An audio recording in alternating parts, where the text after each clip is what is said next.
This is Where We Live from Connecticut Public Radio. I'm Patrick Scahill, filling in for Lucy Nalpathanchel. The life of a farmer is often romanticized. Open fields, fresh air, and growing food to fuel not only your body, but your world. But ask any farmer about their day-to-day, and the reality becomes obvious. Farming is hard work.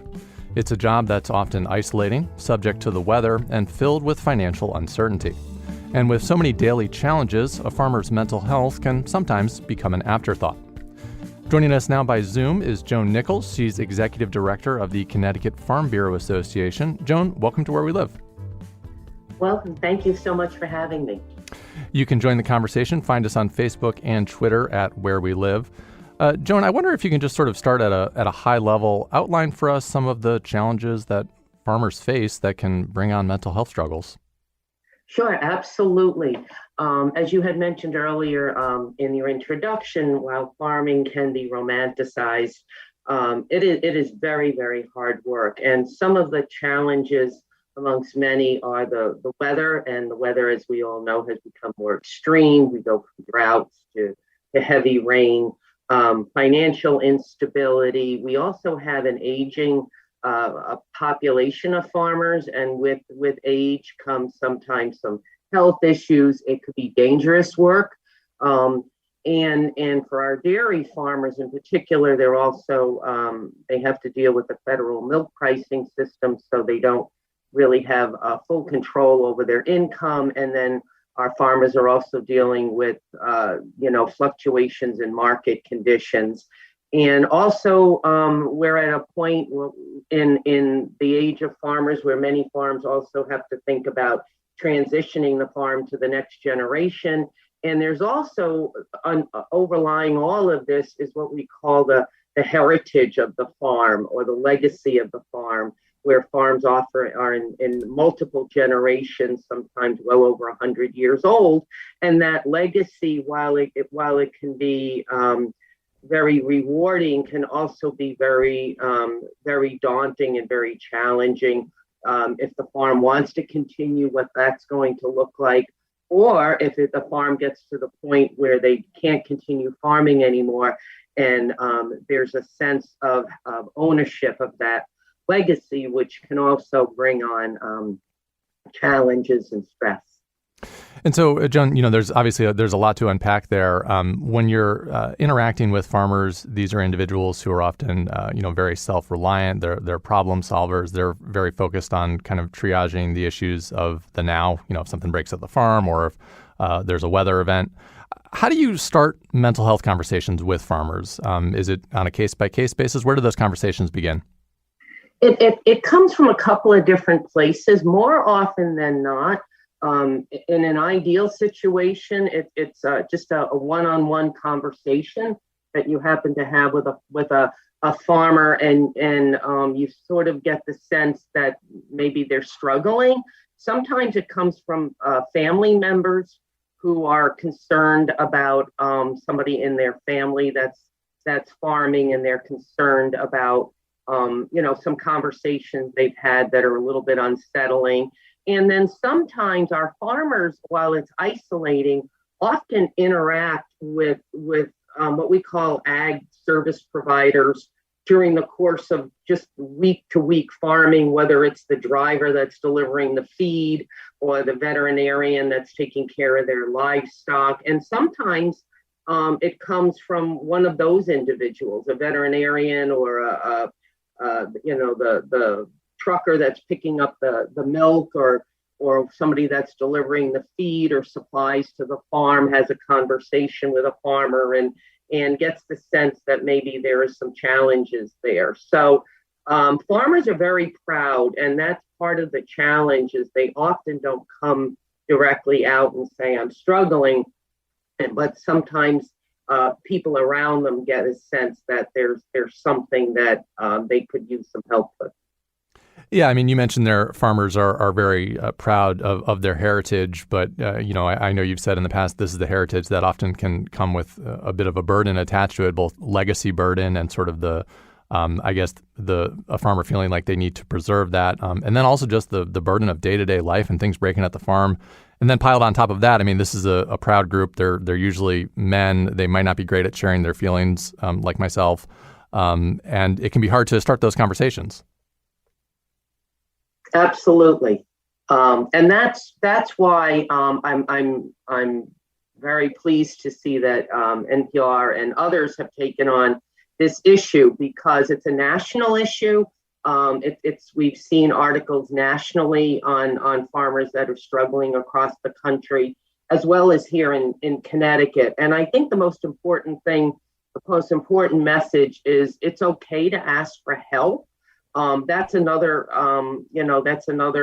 issue, is that being so proud, they're sort of used to doing everything themselves, and I can fix it, I can handle this, I can make it work. But then sometimes mental health issues are something that people are not comfortable asking for help about.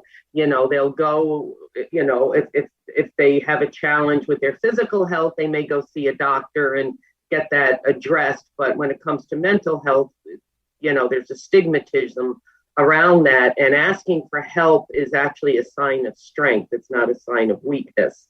And that's an important message to get across. Joan Nichols is the executive director of the Connecticut Farm Bureau Association. Joan, I wonder if you can talk a bit about how this issue either first came to your attention personally, or how it came to the attention of the Connecticut Farm Bureau Association.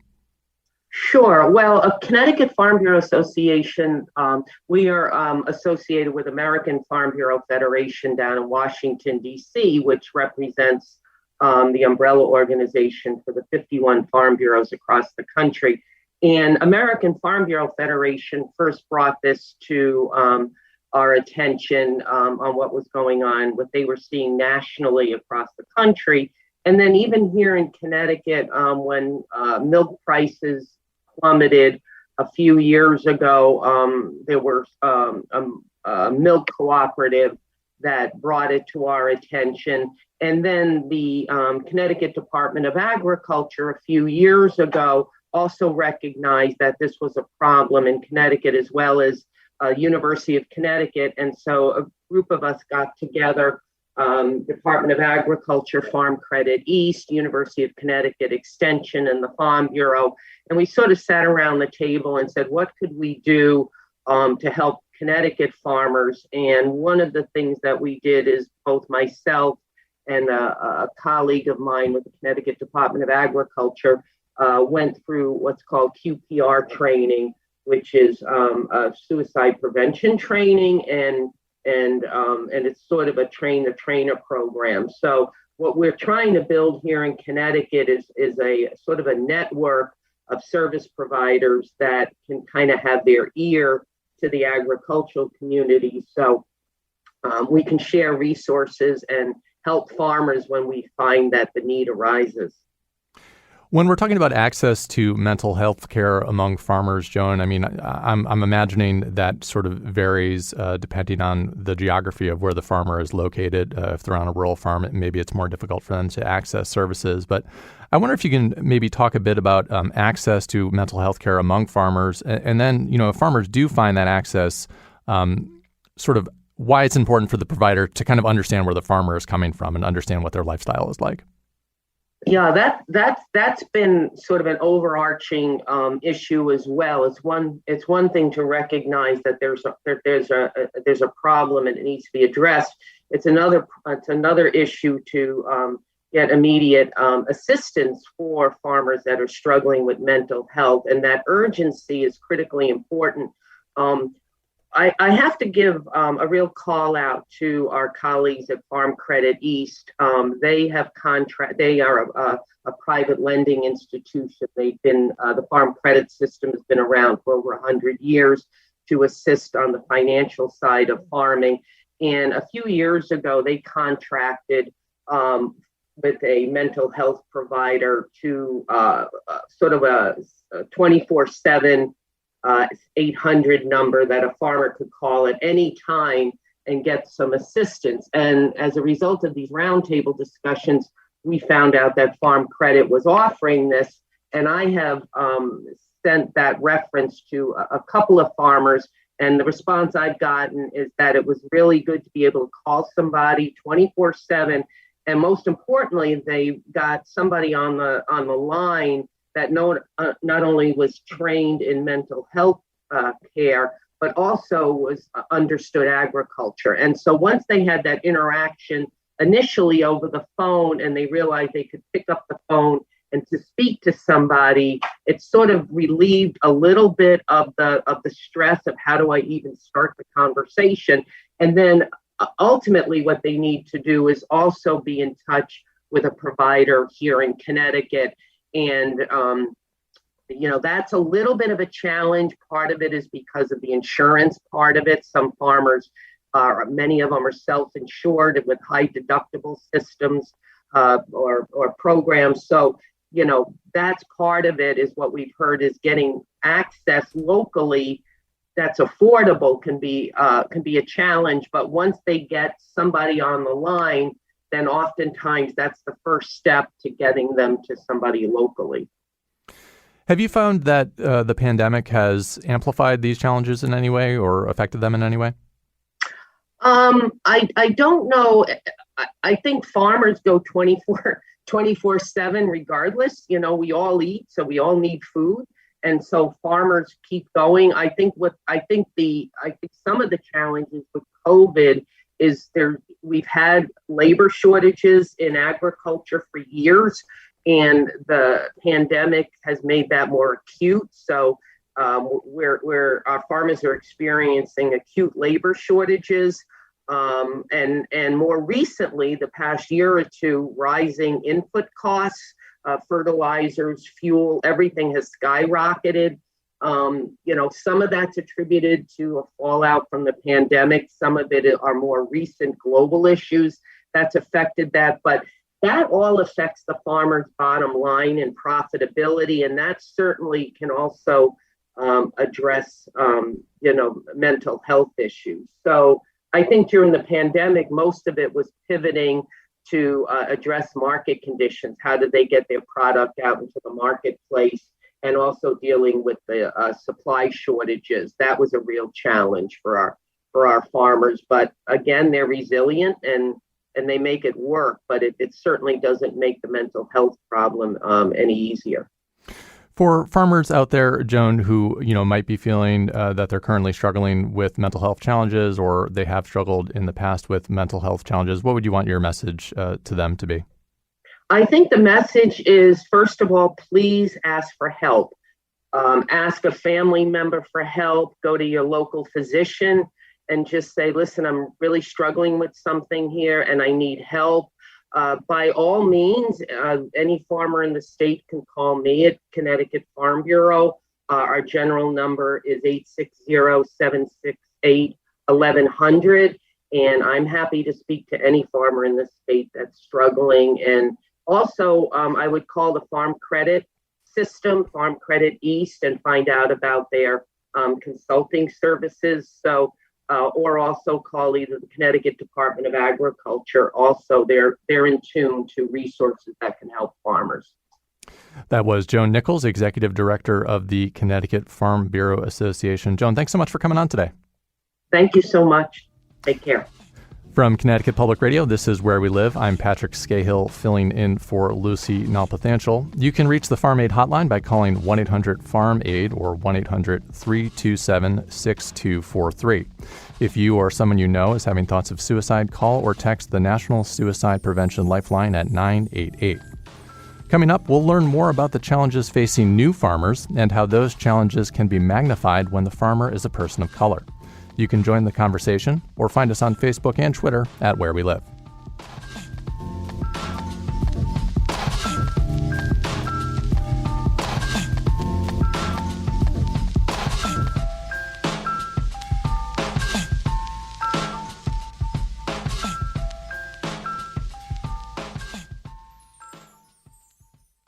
This is Where We Live from Connecticut Public Radio. I'm Patrick Scahill, filling in for Lucy Nalpathanchel. Farming is a difficult career, but for BIPOC farmers, that's Black, Indigenous, and people of color, the challenges can be particularly acute. Everything from getting access to land to selling your food at a farmer's market can resurface centuries of racism that are still playing out on fields across America today. But BIPOC farmers are banding together for support. Joining us now is Dr. Gabriela Pereyra. She is co-director of the Northeast Farmers of Color Land Trust and co-owner of Yara Farm. You can join the conversation. Find us on Facebook and Twitter at Where We Live. Gabby, thanks so much for being with us here today. We appreciate it. Thank you, Patrick. Thank you for having me. So tell us a bit about how you initially got introduced to farming. What made you want to pursue this? Back when I was doing my bachelor in biology, I had the opportunity to start to work with small farmers, cocoa farmers, and there I realized the beautiful connection between your ancestors, the food that you eat every day, and the relationship that a person can have with the land. What was it about growing cocoa that really highlighted that relationship for you? Cocoa, I'm from Venezuela.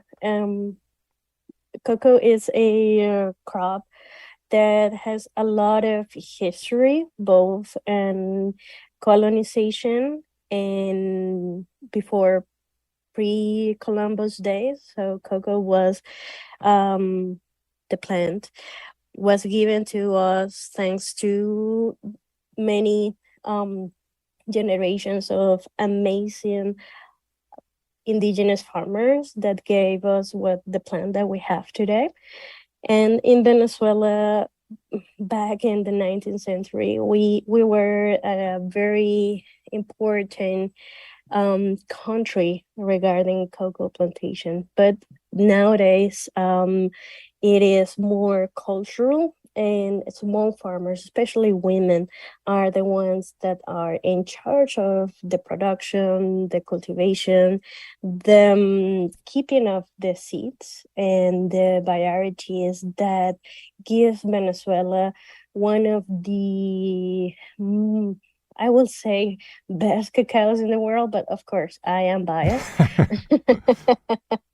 But yeah, we have very particular varieties called porcelain that are very important in the chocolate industry all over the world. So when you make the decision that you want to start a farm here in the United States, where do you even begin? I mean, to me, that seems like such an overwhelming thing. Where do you kind of start that journey?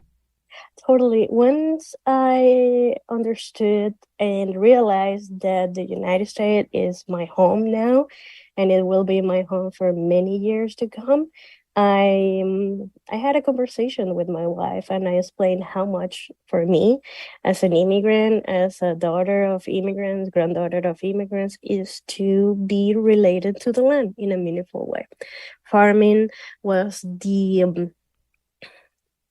is the way of being connected with the land. And for her, a Black woman, having connection to the land in this country is important as well.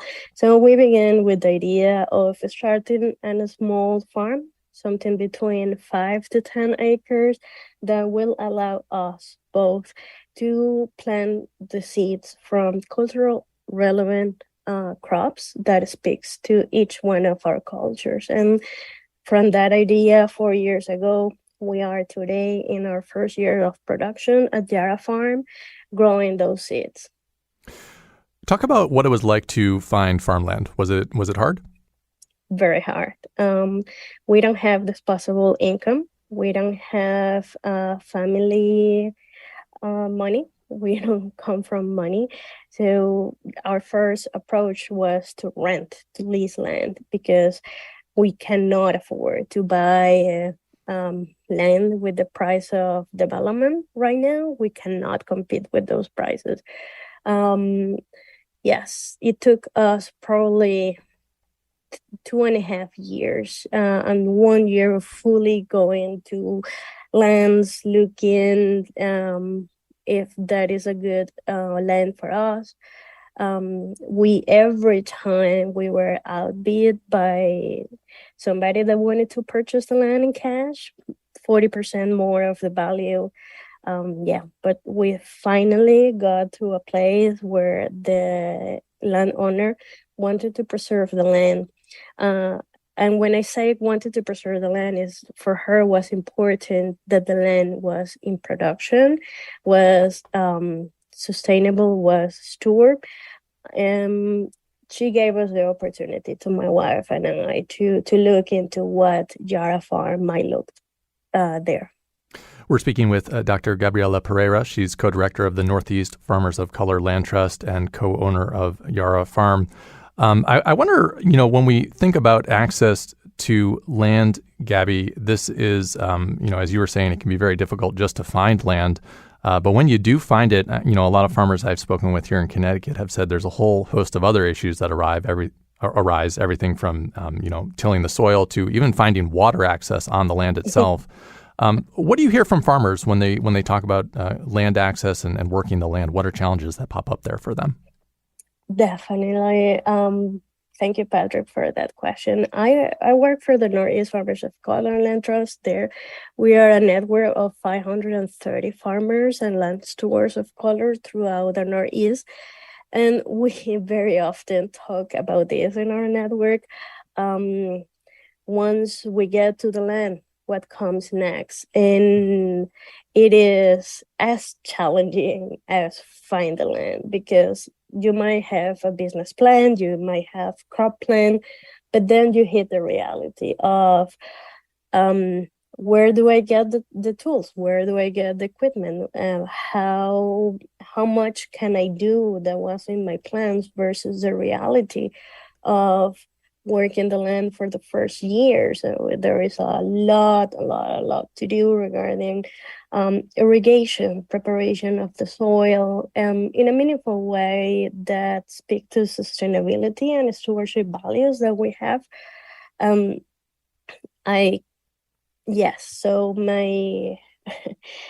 without having disposable income, without having the possibility to go to credit unions or finance institutions that traditionally lend money to farmers, it is very problematic. And we cannot go to those institutions first because for beginning farmers, you need to have at least 3 years of production records under your belt before even being acceptable. Then discrimination. Every time that I go to USDA office, I always get asked, but are you the farmer? Or, so it is a very unpleasant situation, trying to find the capital to pursue this dream of us. And this is not only my reality, but the reality of the majority of farmers of color in the Northeast. So every time that you see a GoFundMe campaign that you can support a farmer of color, please do. Tell me a little bit more about the reality that you experienced, Gabby. You mentioned the long journey that you took to get the land, and then you said other farmers will often say, "Well, you get the land. What comes next?" So, what was next for you when you did get access to that land? Were there challenges that popped up on your particular plot of soil that you had to kind of work your way through? I'm sure there were. Definitely. So we are farming in 20 acres of black dirt. Black dirt are muck soils. They come from wetlands. Actually, Yara means water in Caquetillo, indigenous language. It's how you call a farm that is in a wetland. Water. That is our respect to our culture. So when I try to rent equipment, I'm very versed in farm equipment and what to do and everything. I often get comments like, but are you sure that you can manage that equipment, or do you want to call your husband to manage this equipment? Or even the price that I get when I call.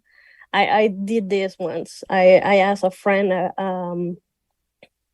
a male friend, to ask and ask prices for a tractor, for renting a tractor, and he got $500 cheaper than me. Just because I'm a woman.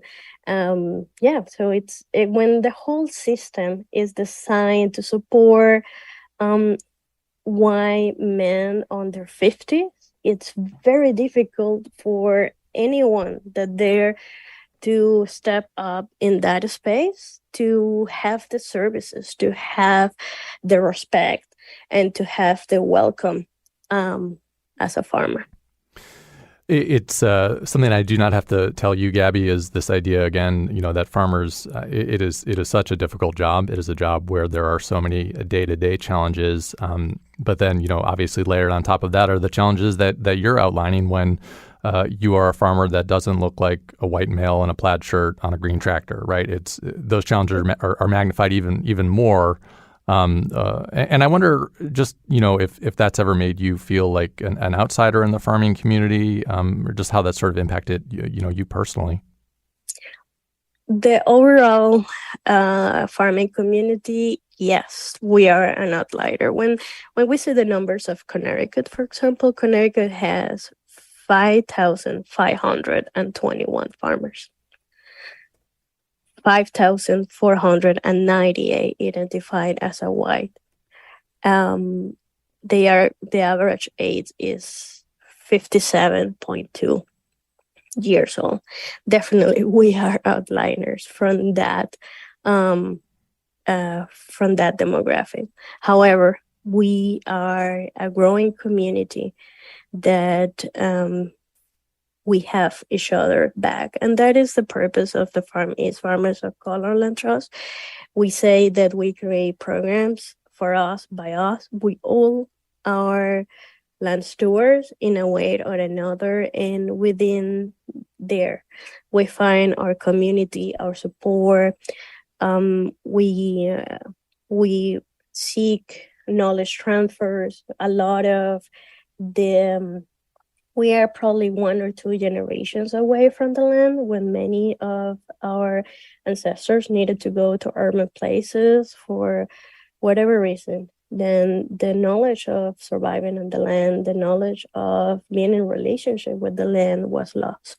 Or those that has kept that tradition, that knowledge, usually are not highlighted enough, or the knowledge are taken away and publicized with different names. So yes, having a community of farmers of color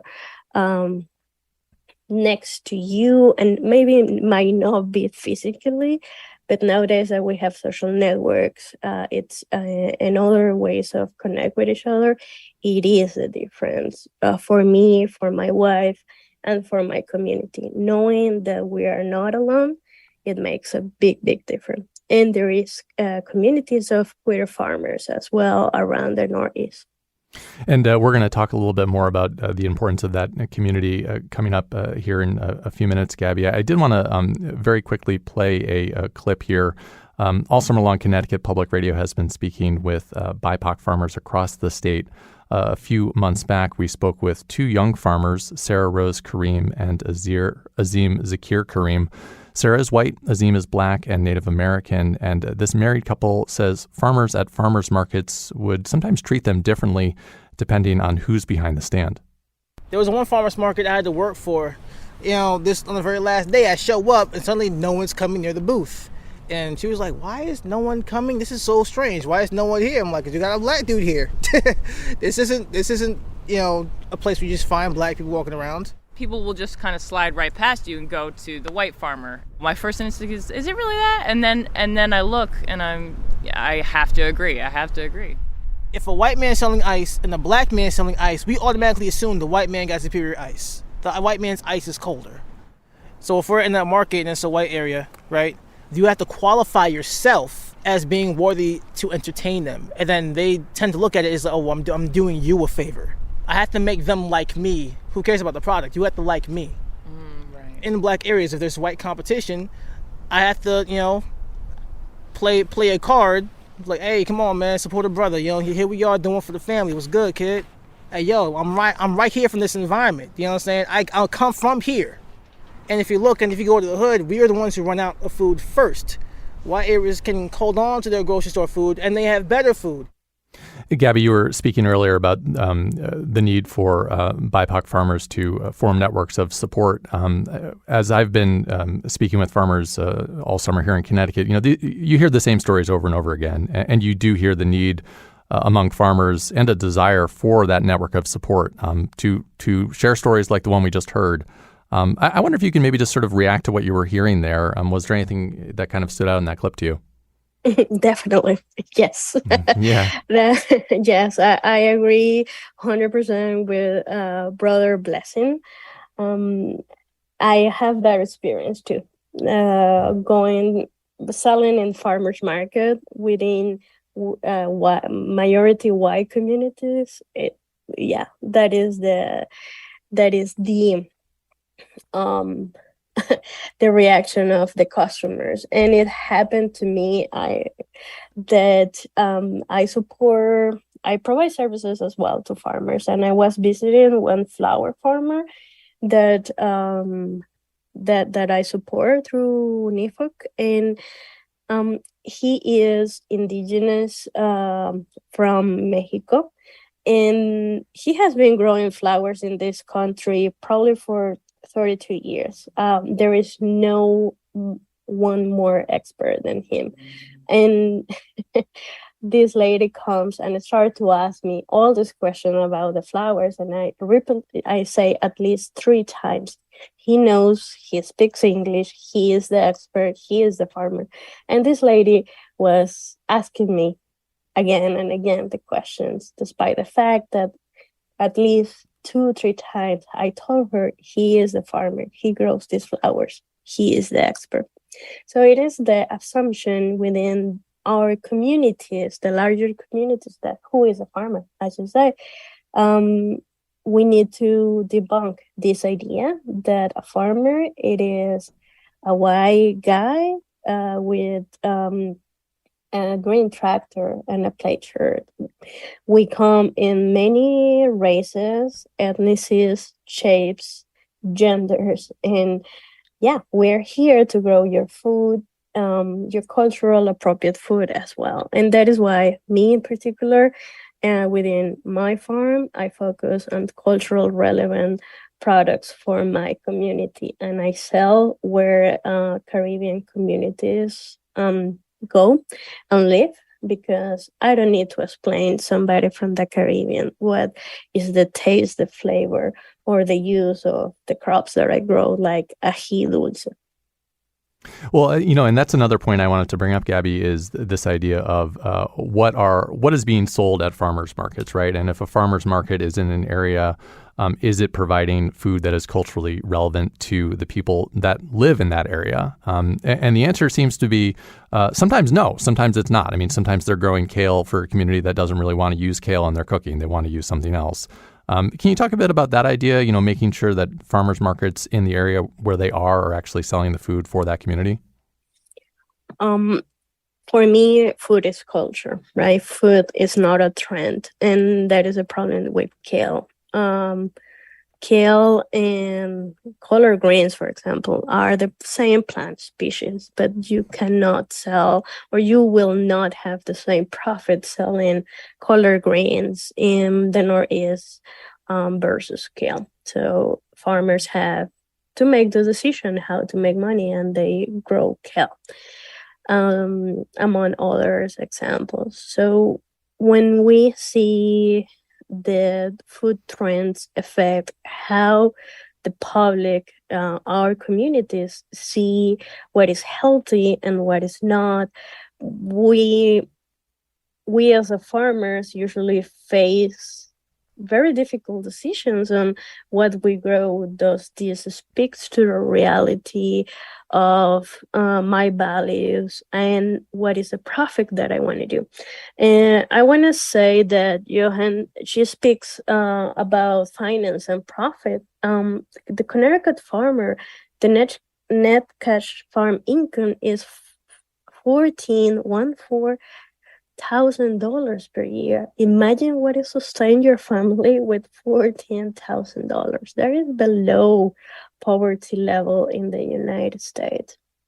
So yes, if you are a farmer and you want to grow food that speaks to your culture, you really need to do a lot of research on where is your community at, what are the ways that um they procure their food, and what is the price point that they can pay. Definitely, we see a lot of, I will say, boutique type of farms that sell mixture of greens for $8 and people pay for it. But that might not be what is cultural relevant for the community where they are. And very often these farmers market are not in food apartheid neighborhoods when we see the highest rate of food insecurity within communities of color. From Connecticut Public Radio, this is Where We Live. I'm Patrick Scahill, filling in for Lucy Nalpathanchel. We're speaking with Dr. Gabriela Pereyra. She is co-director of the Northeast Farmers of Color Land Trust and co-owner of Yara Farm. We're going to go to a break here and come back with a little more conversation after this. You can join the conversation or find us on Facebook and Twitter at Where We Live.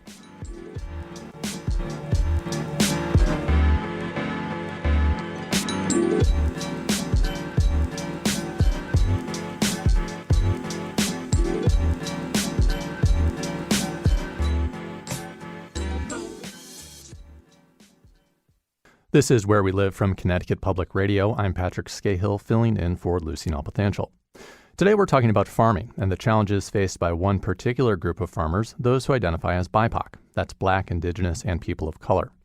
We recently spoke with Elizabeth Guerra and Hector Geraldo, co-owners of Cimarron Farmstead in Danbury, Connecticut.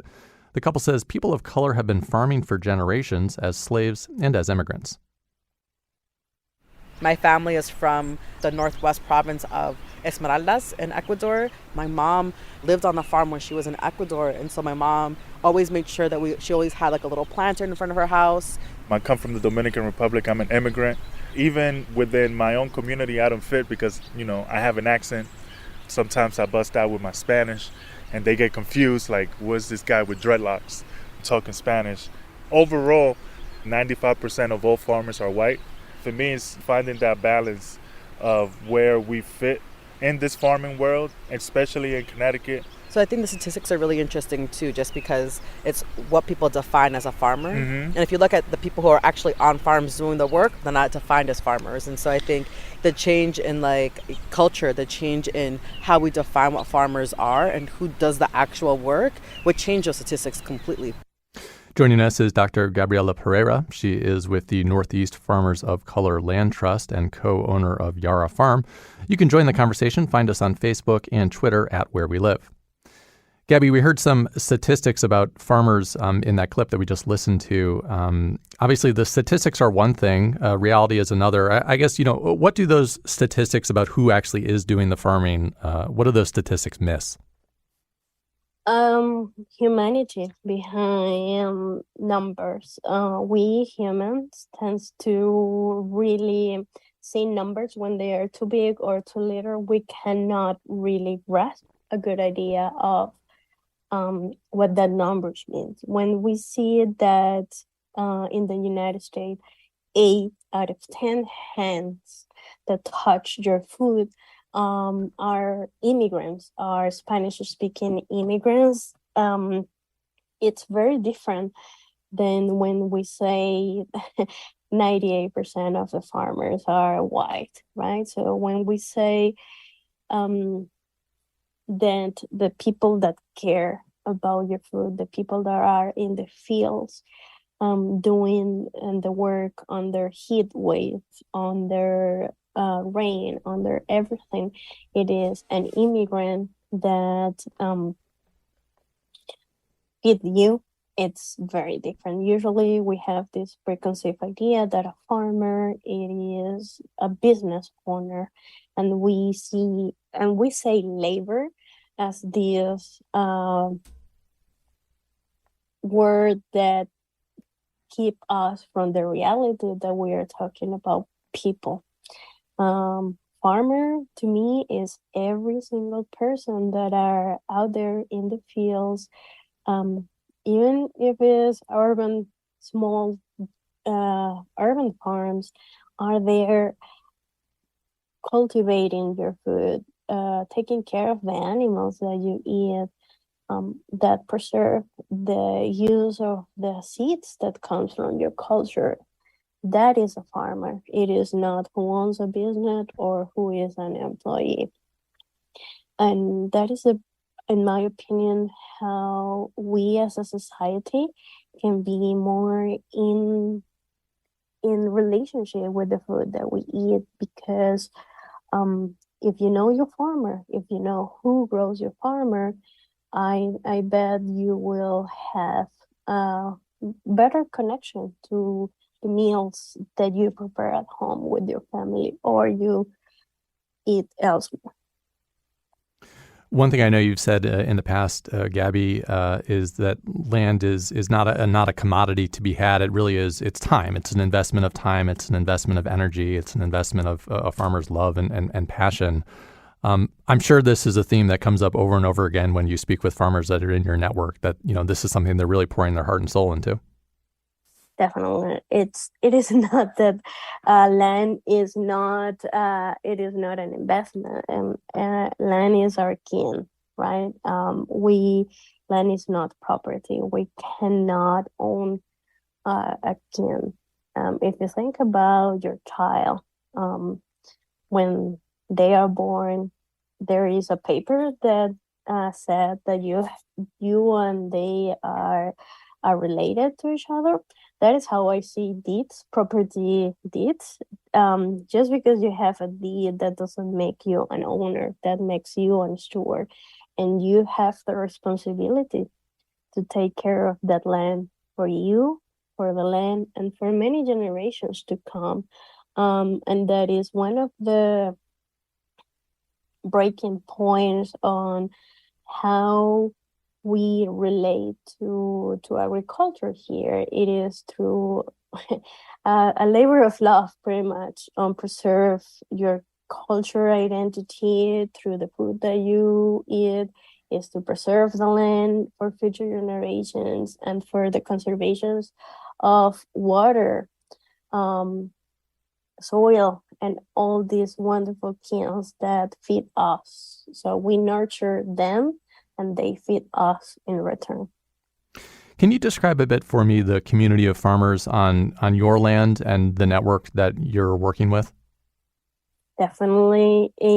We are 530 farmers of color in the network through the Northeast, and we came together in 2017 in winters through potlucks, and just to fight isolation. It's very scary being in the middle of the countryside and not have people that looks like you, that it's like you.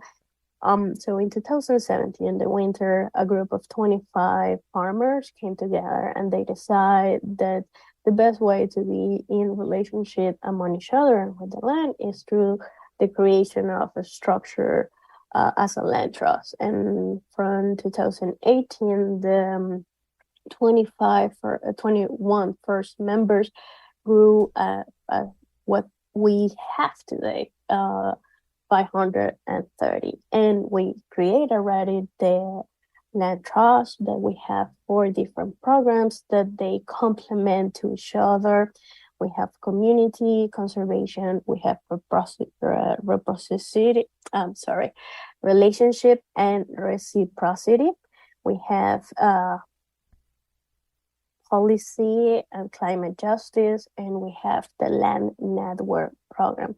All these programs are meant to be in right relationship with the land through ancestral, relational, and transactional practice that allows community of color to do their best, what they want with the land. So as a co-owner of Yarra Farm, I guess maybe speak a bit about, what do you see as the future for the farmland there? What are you hoping happens there? I really hope that in 50 years that land exists, that the practice that I implement today, like planting trees, keeping certain areas of the wetland with native species, allows the land to be there in 50 years. With the increase of climate streams, we see more floodings, we see more erratic patterns of precipitation, and the land has less resilience on moving the water in a way that allows us humans to be there. So it's with great effort. We want to, in 50 years, see the children of the children's in our life today to be there, to be able to walk that land and to be able to grow the crops that they want. Yeah, that is a dream that my wife and I have, and be able anyone within the community to have access to, especially those that are the original stewards of this land, the Lenape people, to have a space in the land for have ceremonies, to have access to their ancestral practices there. So we take a lot of responsibility, not only growing crops, so to speak, to our communities today, but to preserve that land that in 50 years from now, the children of the children's that we have in our life today are able to do all the things that I mentioned before. We only have about a minute left here, Gaby, but I'd be remiss if I didn't ask you, just as a farmer, how are things going on the land this year? Terrible. I'm sorry. We have probably 3 rains within a month and a half, and yeah, that definitely affect the production that we have. But this is giving me the opportunity to look for those seeds that will be more resistant with drier conditions. So we don't have challenge, we have opportunities to learn every year. That is, I think, a great way to look at it. As an outsider looking into the farming world, I'm just in awe of how resilient and how optimistic so many farmers are, and I'm sure that's something you see when you speak with other members of your network. Yes. I mean, if you don't do this from love and from resilience, probably you should not be doing it. And that is important of having community to really check that for those days that are not good, that everything is very overwhelming, that everything seems like, oh my God, I don't know if I will make it for next year, for next week. Yes, check with your community. Your community is there for you. That was Dr. Gabriela Pereyra with the Northeast Farmers of Color Land Trust. She's also co-owner of Yarra Farm. Gaby, thank you so much for joining us today. My pleasure. Thank you so much for the invitation. I'm Patrick Scahill, filling in for Lucy Nalpathanchel. Today's show was produced by Tess Terrible. Our technical producer is Kat Pastor. Download Where We Live anytime on your favorite podcast app. Thanks so much for listening today.